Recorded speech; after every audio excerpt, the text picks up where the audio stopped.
What's up, everybody? It's Danny with Team No Star here with Austin, getting top 4 at the Louisiana 1K at Gamers XP, and he is going to bring you his awesome deck. So kind of introduce yourself a little bit. What's up, guys? My name's Austin Waldron out of the Dallas-Fort Worth area. Regular player, just love to get out and play games. Normally play blue or green, and came into top 4 for the 1K today, and then we split from there. But only lost one game on the day with the list, and that was to Dark Broly Gerardo, the guy who took first. So pretty good deck, and it's a mono blue one, so it's just a little bit different right now. Yeah, and I also lost to you. I think in round 2, you decided you were going to destroy me playing Hatchiak, and he's got this awesome Super Saiyan Godson Goku. It's really cool. He's got the nice little metal mat. All right, let's get into the deck profile. So starting off with Unisons, I'm maining one of the new ones, Tapion. I just really found the mechanic to be pretty fun and useful in that it's +2. You rest mode the card. If you rest mode the card, you draw a card. Help you just keep filling up your hand. But if I'm getting my Spirit Boost off at all, I get to bounce something from my opponent's side that is equal to or greater than their energy. And so, of course, when you're seeing this card, this is hinting that I'm going to be playing the new 4-drop Tapion from the set, which I think is amazing. But adding a little bit of removal with that card became very beneficial, especially in grindy matches. Played a couple of hatches today, played a Mechi Kabora, and in theory in the blue mirrors, being able to just keep some hand. Then the other +0 I did a couple times is just to pump the leader 10k. And again, in certain matchups, or when you know that maybe you're about to swing for game with lead, give them 10k, swing, draw, untap your energy, and then maybe shotgun behind it. Just a little extra pump. Other Unisons running 2 of the Radish Giant Force, blocker. Of course, once he blocks, he gets to restand. Draw a card, restands at the end of the turn. It's really beneficial. A lot of people have been playing this lately with Soul Striker. I still wanted to have it as a blocker option, but I wanted to focus a little bit on the Tapion. And then the 4-drop Majin Buu. The card is amazing once you get there. Double striker, blocker, resands an energy, draws you a card. Almost everything you'll find in this deck draws cards. I'm constantly trying to keep my deck moving and either drawing or filtering the deck. Yeah. And so, Unisons over. So I noticed that you're playing a lot of Unisons compared to some lists. Did you feel like that was the right ratio? Do you want to go up or down some? I feel like about 7 is the right ratio. Okay. Just for Soul Striker, in that most matchups, if I'm not playing something like King Vegeta that's aggro, or maybe Dark Broly, we saw some of that today, those they might awaken me. They might give me a 4 pretty quickly. But otherwise, I always want to turn 3, awaken, get extra cards, start seeing some advantage. So as much as I wanted to maybe cut 1 or 2 more, I found like having 4 3-drops or 5 3-drops was pretty beneficial. Yeah. Okay. Then I'm running 2 of the new Great Saiyaman. Okay. Call of the Hero, top 5 searcher searches for a 3-drop Unison, of course, key to the deck, or a Saiyan or Earthling that's 3 cost or less. There are some targets in this deck. One of the fun ones I'm playing is Raging Spirit Son Gohan. Yeah. Early game, of course, everybody knows Soul Striker untaps. Early game, I kept getting benefits, or I kept getting some benefit from letting them swing, being able to go 10 on top, get a body out that either the next turn then I can swing into Unison if their Unison's a threat, or in like a shotgun matchup, like I played in the top 8 versus King Vegeta, Bean plus Raging Spirit let me flood the board a little bit so that the next turn he had no way that he was going to survive the game. Another one is Son Goku trying to be the best. In theory, this is supposed to help in a few matchups, especially the King Vegeta. The issue with the turn 1 or turn 2 killed King Vegeta is you're not going to pay 2 for this. So I really like the card in theory, but after today, I'd probably actually just either move it into the side or take it out completely. Okay, yeah, I can agree with that. King Vegeta's not something you can tap 2 out on early and be okay with, even though your leader untaps. Yeah. So, but this is cool. I liked the Raging Spirits when we played. It was while I was playing Hatchiak, so you couldn't get the value off it. It's cool. I like that you were able to do that. So And then I'll go into some of the mid part, the utility of the deck. Big part of the deck is the new 4-drop Tapion Calamity Challenger Spirit Boost 1 off of the Tapion Unison. So for 1 marker and 1 energy, I'm getting a double striker, 20k, draw a card, and I'm getting to bounce something on my opponent's side of the board.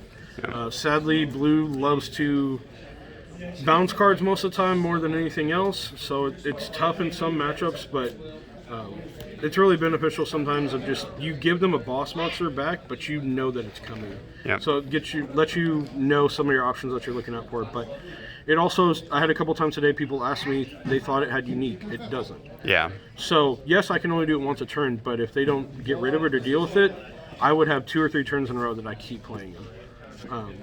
Another mid part is the new Son Goku Calamity Challenger from the set. Biggest part for me, I'm not going up onto it and anything else. I just found a pay 1 once I get to 3, draw a card, blocker with deflect, so most of the time people just, okay. And maybe if I didn't have anything else, I would start the turn, play him for 1, draw a card, and then from there maybe interact with my Unison, or if I just really want to swing with the leader, at least I'm getting 1 energy back. I'm not just only, especially against something like Hatch. So with your saying that striving to be the best might be coming out, do you think you might bump that Goku up to 4? I would definitely bump it up to 3. Okay. I like the card. Another one that I could bump up would maybe just be another 1-drop Searcher. Maybe even another Raging Spirits on Gohan. Like I said, those did a lot for me today. Another little one of that I did was the Trunks from the set. I like the card in theory. I think it's being undervalued, but I really didn't. I played with 2 for a little bit in testing, and I went down to 1 just because sometimes you don't ever see the targets. But you pay 1, you choose one of your Saiyans or Earthlings, 3 or less, that does not have unique on it. Put it at the bottom of the deck. Then you get to search the deck for a card with Tapion in its name. So either find your Unison or your 4-drop for 1. Then he himself comes out and you bounce something again. This point, any cost, and a 20k body.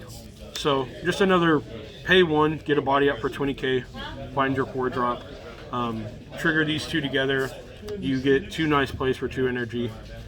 Key targets for this would, of course, be this Raging Spirit Son Gohans after you swing, Great Saiyans. Could even do here if you want. But like I said, I like the idea of this. I'm going to keep playing around with maybe putting more in the deck. Okay, cool. Another mid kind of utility. So I was playing 2 old trusty Abunis, and I didn't trigger it once today. So I still feel like this can be beneficial in some matchups, but especially playing like Hatch, where I'm limited on my swings, or King Vegeta, this just doesn't do real much in that matchup. So it's one of those things that it was there. Most of the time I didn't trigger it game 1, and most of the time it came out in game 2. Move some of those off. Move into some of the next cards. Yeah, so just playing against the list, it was definitely scary, and it's a lot different than the blue-yellow one that I'm used to playing into. So. And the blue-yellow is a struggle for this, but I found that this did well against. I played black decks all day. I built it to kind of be able to play against Dark Broly and King Vegeta for the most part, but to be able to play the game out if it goes long. So a little bit of combo power for big guys. Ultra Instinct, I put a 3rd in the side. Love the card. Nice little combo as you throw that with Furthering Destruction Champa. It's a good game ending. Get yourself 25k and draw a card, and then restand off your leader. Or maybe if you, again, swinging with leader for game, you pump it with the Tapion Unison, give it 10k, and then dump those 2 behind it and make it a really huge double striker. So that's just kind of the mid combo power. Super combos, I'm doing 2 of the Vegeta, bottom 1, draw 2, and 2 of the Zeno. I still like the effect of being able to restand an energy when you're seeing silver bullets or things that will stop you from restanding off Dimension Magic. So So with your leader being Soul Striker and standing up energy naturally, especially with the boot, do you still feel like the silver bullets hurt your deck a lot, or do you feel like your deck does a little bit better than maybe Baby per se? Not as they didn't seem to hurt me as much. I would be a little bit more worried about them in blue mirrors, but most of the other matchups, I had people play them in black decks a little bit against me today. It didn't seem to hurt me as much. Okay. And between this and like Bean, because some of the people are playing the super combo that only hits you if you demagic, some of them are hitting you for restanding, but then you just try to remove that one yourself. But yeah, just an alternate way, or especially if I really need to tap out, but I have one or two of these in hand, I still feel comfortable. Because if anything else, bring the energy back up, and then from there I can Dimension Magic, Bean, do whatever I need to do. Yeah. We'll go into some of the defense. Most people know by now, Trunks Heroic Prospect. Yeah. Really great in some matchups. Other matchups, you are just paying one for a 15k negate body, which still isn't bad.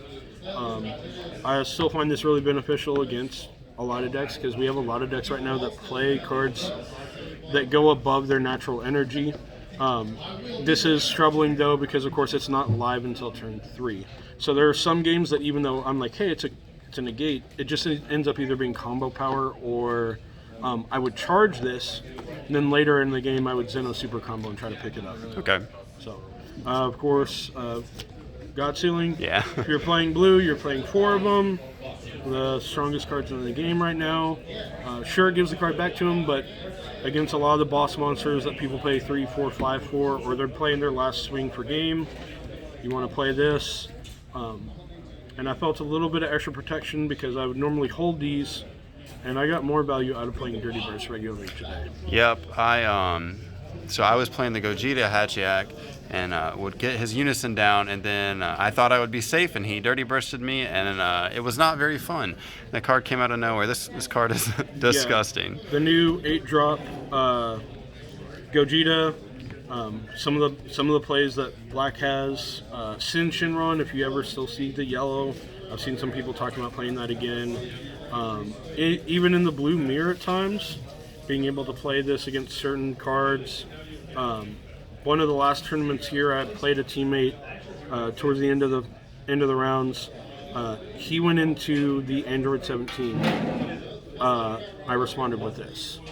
So of course, he thought that he might have had a chance to go per game, or at least clearing out the hand. Dirty Burst says I can't swing. I'm not worried about the crit swing. Save you a little bit there. Yeah. Then, speaking of, we'll go into some of what I would consider the boss monsters or the finishers of the game. One Baby Golden Avenger. There's another on the side. The card's amazing. I just find that in some matchups, of course, if the game goes quick, I'm not playing the Baby Unison to where I'm ever going to -5 and get to play this for free. Yeah. But I do regularly, because of restanding or knowing, trying to anticipate what's coming. I drop it for 5 defensively. And if I still have that and then maybe a God Sealing in hand afterwards, I feel like I'm safe for a turn. Yeah, and I feel like people don't consider that just casting for 5 just to play it sometimes is the correct move, especially with Soul Striker, when really it only costs 3 for you. Mm-hmm. And of course, it's amazing offensively in some matchups. Especially, I love playing it against green decks or anything like dormant, maybe where they think that they're sitting at 2-3 life. They're sitting behind a dormant mid to late game. Drop the dormant. You respond with this. Yeah. Like I said, I'm maining one. I put another on the side. I really like the card. It's just tough sometimes to main multiple copies of it. And then of course the best SCR for blue. Again, if you're playing blue, you're playing God Sealing. You're playing this card. Yep. I understand if you can't afford the card, because I luckily got it right on drop. But yeah, stop a turn. 40k body behind it. If you ever want to get fun, and you just need one swing per game, this guy plus this at the start of the turn before you even use a leader swing can win game. Yep. So again, if you're playing blue, you should be playing it. And then I'm still playing one Android 17. Yep. Turning the tide. Get late game, get to hatch 7.